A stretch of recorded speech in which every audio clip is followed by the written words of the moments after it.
Okay mga kabintor, welcome na naman dito sa panibago nating video mga kabintor. Andito ako ngayon sa Mount Talamitam. So mula kanina ang nilakad ko ay mga 15 minutes na. Ngayon nandito na ako sa pinaka bungad ng bundok, pinakapaanan ng bundok. Ayan, sabi nila 1 oras pa ang biyahe, ang lakad papunta doon. Dito.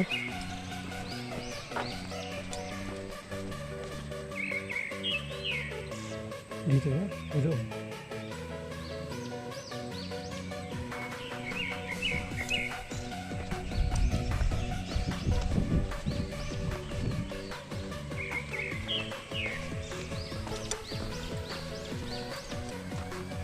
Naligaw ko dito sa may arko. Dito sa may arko. Dilusot ako dito sa may arko. Sabi may arko daw.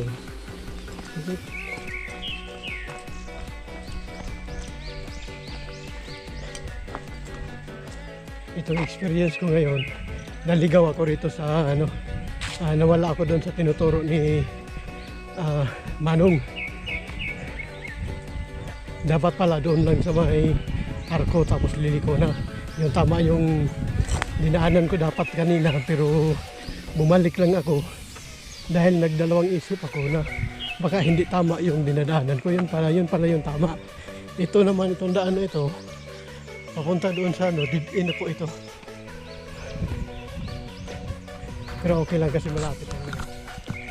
So mga kabintor, habang naglalakad tayo, pag-usapan muna natin kung paano makarating dito. Ngayon galing sa magano na tayo ng reference area, galing sa Twin Lake papunta rito, liko ka papunta dito sa Magallanes Road, tapos diretso lang. Pwede mo namang ma-search ito sa mapa ng Mount Talamitan, kaya madali lang pumunta dito. Ano po ang tamang daan.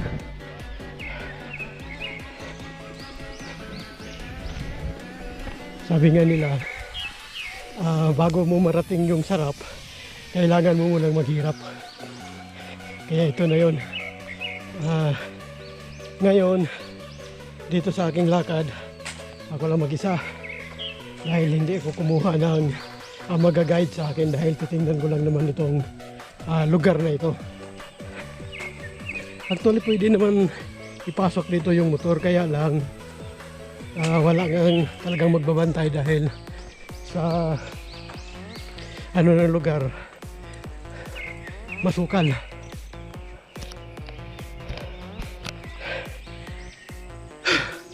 Pagod na ako mga kabintor.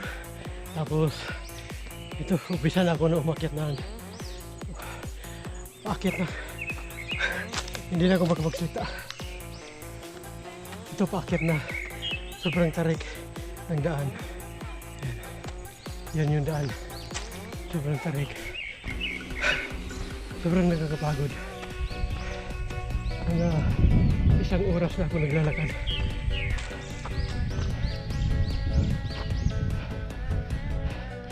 So, may ano dyan. May upuan. Upo muna tayo. Upo muna ako pala.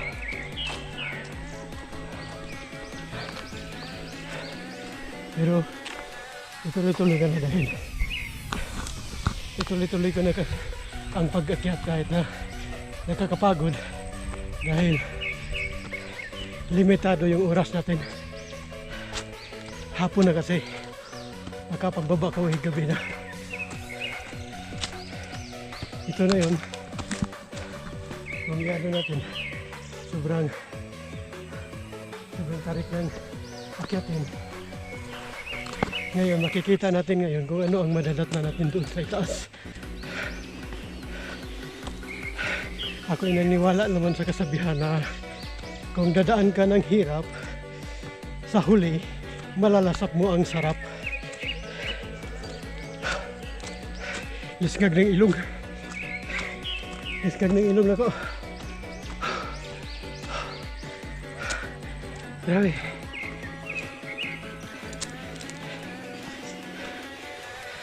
pag kayo umakyat dito, magdala kayo ng tubig o kung ano mang pamatid uhaw na pupwede nyo mabaon dahil sobrang yung ilong ko gano'n na.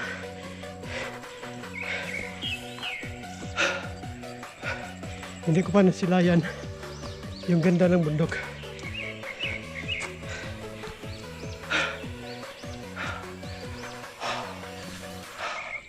Hanggang na kapoy. Pero hindi pwedeng titigil dahil hapon na. Siguro alas 4 na ngayon. Alas 4 na ng hapon. Ayaw ko namang gabihin sa daan.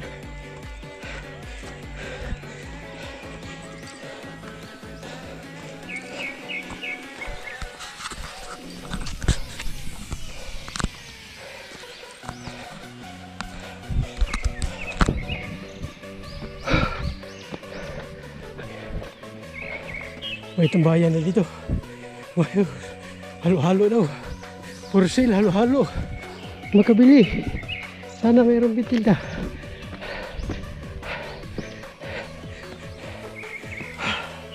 Problema, walang tinda.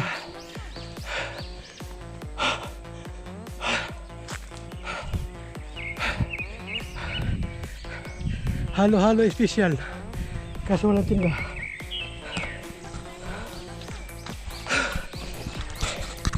Upo muna sandali mga kabintor. Nakakapagod.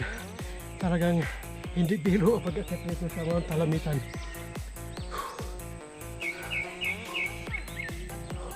Kaso na lang may mangga rito. Yan, ang daming bunga. So tuloy-tuloy na tayo. Nakapagpahinga na ako ng konti. Kita tayo doon sa taas. Huwag nyo akong iiwan ha mga kabintor. Thank you. So mga kabintor, andyan pa ba kayo? Hima tayo nakasalayo ng nilakad at saka sa sobrang tarik ng dinadaanan. Dili na ko kamao mong Tagalog mga kabintor. Grabing bukid. Pero ang premyo naman mga kabintor, ito sobrang ganda ng tanawin. Kitang-kitang buong Tagaytay. Yan. Nakita nyo yan mga kabintor. Yun ang premyo ko sa paghihirap ko rito. So ang oras ngayon mga kabintor, alas 5 ng hapon. Sigurado pagbaba ko doon, pagbalik ko doon sa pinaparkingan ng ating motor, gagabihin ako nito. Pero ituloy-tuloy ko pa rin ito kasi sayang yung naumpisahan kong pagod na hindi ko man lang may pakita sa inyo kung anong klaseng view ang meron dito. Sana hindi nyo ako iniwan at patuloy pa rin kayong sumabaybay dito sa aking adventure. Reality mga kabintor, ako lang talagang mag-isa ngayon dito. Wala nang katao-tao, bukod tanging mga baka yung kasama ko yan. Yun yung mga kasama ko rito. Pero yung view rito mga kabintor, solid. Hindi bibili ng pera kung ano mang halaga ng pera na gusto mong ibili dito. Sulit yung view rito. Tingnan natin kung may oras pa sana aakyatin ko rin sana tong bundok na yun pero dahil wala nang oras hindi ko na maakyat ito.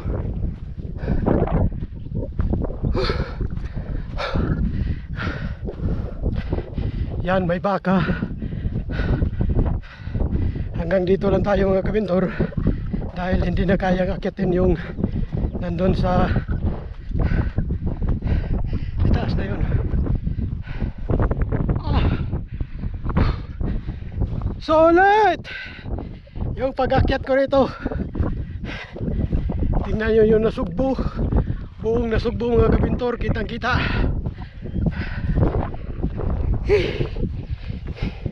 Yun, may mga bahay doon. Grabe. Pabili ng tubig. Isa po kayo? Ako na mag-isa. Akala ko malapit lang. Sobrang layo pa. Oo.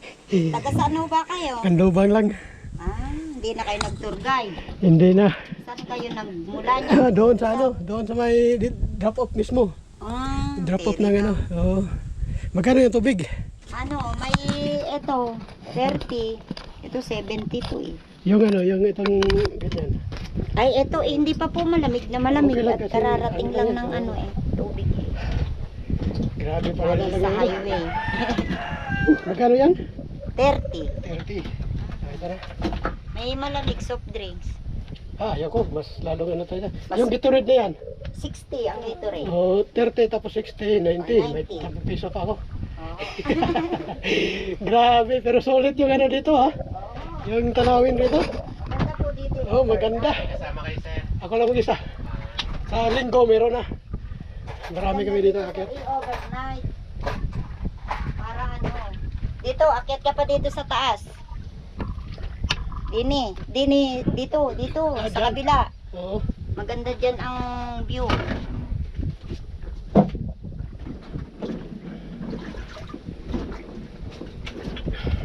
Hindi naman delikado na ito pag gabi, no? Hindi naman po. Ako'y laging naandito eh. Kahit na mga alas 6 siguro. Thank you. Thank you rin po. Ayun Akyat lang. kayo dyan sa kabila. Doon ako. Sana hindi nyo pa ako iniwan at patuloy nyo pa rin subaybayan itong adventure ko. Na, sus grabe.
Ngayon, ang oras natin ngayon ay alas 6 ng hapon. Pero mayroon pa dumating ng mga turista na mag-overnight.